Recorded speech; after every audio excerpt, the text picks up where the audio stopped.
மத்திய உள்துறை அமைச்சர் ஒரு மெசேஜ் ட்விட்டர்ல போட்டிருந்தாங்க. தமிழ்நாட்டில் தேசிய ஜனநாயக கூட்டணியின் ஆட்சி அமையும், இந்த மது வெள்ளத்தையும் ஊழல் புயலையும் நாங்கள் முறியடிப்போம் அப்படின்னு சொல்லியிருக்காங்க. அவர் ஒரு சிறந்த ஒரு அரசியல் தலைவர். அவருடைய ட்விட்டரே உங்களுக்கு எல்லாவற்றையும் உணர்த்தும். இதுக்கு போய் நான் விளக்கம் கொடுக்க வேண்டிய அவசியம் இல்லை. நான் திரும்ப திரும்ப சொல்கிறேன், அம்மாவின் தொண்டர்கள் அனைவரும் ஓர் அணியில் இணைந்து தேசிய ஜனநாயக கூட்டணி வலுப்படுத்துவதன் மூலம் தமிழ்நாட்டு மக்களை வாட்டி வைத்துக் கொண்டிருக்கின்ற தீய சக்தி திமுகவை வீழ்த்த முடியும் என்பதுதான் நான் திரும்ப திரும்ப அம்மாவின் தொண்டர்களுக்கு சொல்வது. அதை இன்றைக்கும் சொல்கிறேன். அதாவது காவல்துறை சட்டம் ஒழுங்கை பராமரிக்கின்ற பொழுது பராமரிக்க வேண்டும்.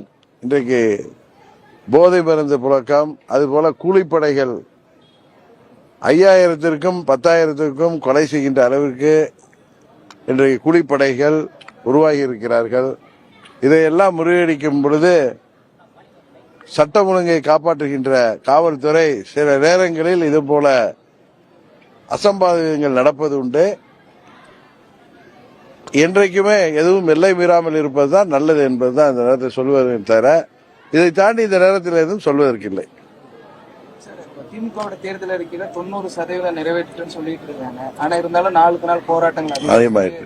ஆமா, அதாவது 90% நிறைவேற்றவில்லை என்பதுதான் முதலமைச்சர் சொல்றதோட உண்மையான கூற்று. அதான் நேற்று கூட பாத்தீங்க, ஜாக்டோஜியோவை சேர்ந்தவர்கள் பழைய ஓய்வூதிய திட்டத்தை அறிவிக்கணும்ங்கிறது.